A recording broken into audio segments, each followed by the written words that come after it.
Evening. Previous class में हमने जो न्यू बुक है उसकी एक्सरसाइज 3.3 की थी ना। एक्सरसाइज 3.1 और 3.2 में ऐसा कुछ है नहीं ज़्यादा, वो हम सबसे लास्ट में करेंगे। ओके, तो जो 3.3 एक्सरसाइज थी उसका जो फर्स्ट क्वेश्चन है वो जिस मेथड से हमने किया था उसके अलावा उसे करने का एक मेथड और है। ओके, सो पहले उससे पहले हम कुछ लॉ हैं जो तुम्हारी बुक में हैं उनको डिस्कस करेंगे। सो सबसे पहले लॉ है इक्वलिटी लॉ। इक्वलिटी लॉ क्या है कि अगर हमारे पास दो रेशनल नंबर हैं, जैसे 2/3 और 4/5। ठीक, ये रेशनल नंबर इक्वल कब होंगे? जब 2 × 5 मीन्स इनका क्रॉस मल्टीप्लीकेशन इक्वल आना चाहिए 3 × 4। लेकिन यहाँ पे क्या आ रहा है? 2 5 ज़ा 10 और यहाँ क्या आ रहा है? 3 4 ज़ा 12। सो इक्वल आ रहे हैं? नहीं, तो ये दोनों रेशनल नंबर क्या है? इक्वल नहीं है। ओके, सेम एज और कौन सा नंबर लें? 4/6। क्या ये इक्वल है? 2/3 and 4/6। Okay, so cross multiplication करो मीन्स ये देखो इस फॉर्म में है, ये A/B और ये है C/D इस फॉर्म में। तो AD इक्वल आना चाहिए BC। देन ये दोनों रेशनल नंबर क्या होंगे? इक्वल होंगे, अदरवाइज नहीं होंगे। तो यहाँ पे ये क्या आ रहा है? 2 × 6 और ये आएगा 4 × 3। तो 2 6 ज़ा 12, 3 4 ज़ा 4 3 ज़ा 3 4 ज़ा 12। तो ये दोनों इक्वल आ रहे हैं, मीन्स ये दोनों रेशनल नंबर जो है इक्वल हैं। तो ये फर्स्ट क्वेश्चन करने का एक तरीका ये भी है। क्लियर? तो फर्स्ट क्वेश्चन का जो फर्स्ट पार्ट है वो क्या था? 2/3 एंड 4/6। ठीक है, सो 2/3 and 4/6। So cross multiplication means 2 × 6 और 4 × 3। सो ये हो जाएगा 6 2 ज़ा 12, 4 3 ज़ा 12। So both numbers are equal. Second है इसका 5/4 एंड 10/8। सो 5 8 ज़ा 40 और 4 10 ज़ा 40। सो ये भी इक्वल हैं। ओके, इस तरह से चेक करना है। Okay, clear? सेकेंड रूल है addition and subtraction of two rational numbers.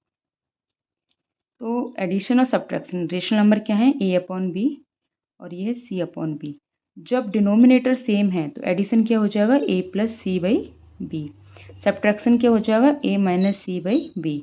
कब? जब डिनोमिनेटर सेम हो। क्लियर? मल्टीप्लिकेशन के लिए क्या रूल था? एक्सरसाइज हम ऑलरेडी कर चुके हैं, ये कुछ रूल थे तो मैंने सोचा लिखवा देते हैं।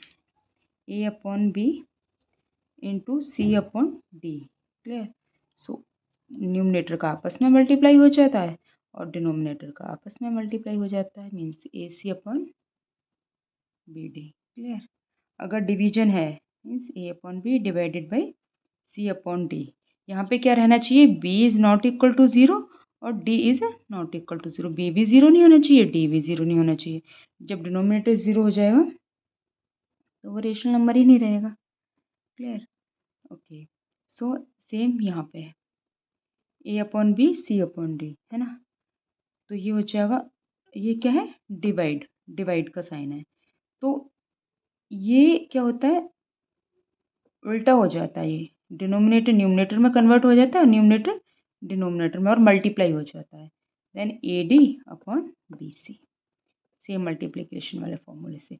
यहाँ पे BCD कुछ भी 0 नहीं होना चाहिए क्योंकि ये सब क्या है? डिनोमिनेटर है, तो ये 0 नहीं होनी चाहिए। Clear? Now addition and multiplication are both commutative होते हैं। कम्यूटेटिव मीन्स कि या तो A का B में प्लस, A/B को C/D में प्लस करो, है ना, या फिर C/D को A + B में प्लस करो, आंसर सेम आएगा। इसे बोलते हैं कम्यूटेटिव। सेम मल्टीप्लिकेशन की होता है, A/B का मल्टीप्लाई C/D में करो या फिर C/D का मल्टीप्लाई A/B में करो। एग्जाम्पल 2/3 प्लस सेम ही ले लो 4/6 क्या आएगा? LCM 6, 3 4 plus 4 8/6। और अगर मैं इसे 4/6 प्लस 2/3 करूँ तो क्या आएगा ये? सेम 4 प्लस 4 8/6 सेम आ रहा है। क्लियर? ऐसे ही मल्टीप्लीकेशन 2/3 मल्टीप्लाइड बाई 4/6 सो हो जाएगा 2 इंटू 4 3 इंटू 6 2 इंटू 4 3 इंटू 6 क्या हो जाएगा ये? 2 4 जा 8 3 6 जा 18। और अगर मैं इसे 4/6 मल्टीप्लाई 2/3 करूँ तो क्या आएगा ये? 4 इंटू 2 6 इंटू 3 फिर भी यही आएगा। तो ये क्या होते हैं? कम्यूटेटिव होती है प्रॉपर्टी, कम्यूटेटिव होते हैं आपस में। डिस्ट्रीब्यूटिव बताया था। अगर ए बी सी या पी क्यू आर कोई 3 नंबर्स हैं देन ए बी प्लस सी है या माइनस है बी प्लस या माइनस कुछ भी है तो ये क्या हो जाएगा? पहले ए का बी से मल्टीप्लाई हो जाएगा, प्लस माइनस जो भी साइन है वो लगाओ, फिर ए का सी से मल्टीप्लाई हो जाएगा। इसे बोलते हैं डिस्ट्रीब्यूट करके लिखना। Okay, next is rational number closed होते हैं अंडर एडिशन सबट्रैक्शन। क्लोज्ड का मतलब है अगर 2 रेशनल नंबर हैं 2/3 प्लस 4/6 ये दोनों, तो इनका सम भी एक रेशनल नंबर ही आएगा। जैसे कि जो 8/6 जो आया है इनका सम ये क्या है? एक रेशनल नंबर है, तो इसे बोलते हैं क्लोज्ड। ओके, अगर मल्टीप्लाई कर रहे हैं तब भी एक रेशनल नंबर आएगा, सब्ट्रैक्ट कर रहे हैं तब भी एक रेशनल नंबर ही आएगा। 2/3 में से 4/6 सब्ट्रैक्ट करो तो एक रेशनल नंबर ही मिलेगा। ओके, डिवीजन के लिए ये प्रॉपर्टी होती है, लेकिन कब? जब उसके डिनोमिनेटर में मतलब जिस नंबर से हम डिवाइड कर रहे हैं, जैसे 3/2 है तो अगर हम इसे डिवाइड 0/1 से करेंगे, 0/1 की वैल्यू क्या हो गई? 0 होगी। वैसे तो ये रेशनल नंबर है लेकिन वैसे तो 0 हो गई ना ये वैल्यू, तो ये प्रॉपर्टी फॉलो नहीं करेगा। अगर 0 नहीं है, कोई भी रेशनल नंबर है, तो ये प्रॉपर्टी यहाँ भी सेटिस्फाई होगी। ठीक है, clear? Okay, so now see these rules.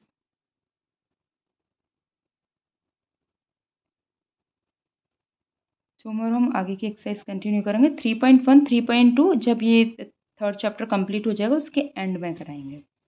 ये मैंने 2 क्वेश्चन लिखे हुए थे, इनकी इक्वलिटी चेक करनी थी कि इक्वल है नहीं, तो 2/3 4/6 क्रॉस मल्टीप्लिकेशन कर लो, 6 2 जा 12 4 3 जा 12 इक्वल है? यस इक्वल है। सेम 5/4 10/8 क्रॉस मल्टीप्लिकेशन कर लो, 5 8 जा 40 इक्वल टू 10 4 जा 40 सो इक्वल है। क्लियर? तो नेक्स्ट क्लास में हम 3.4 एक्सरसाइज से रिलेटेड क्वेश्चन करेंगे, वो है रेशनल नंबर को नंबर लाइन पे कैसे डिनोट करते हैं। ये सबको आता है लेकिन जो चीज़ छोड़ दी थी हमने वो करेंगे। Okay, clear? Thank you.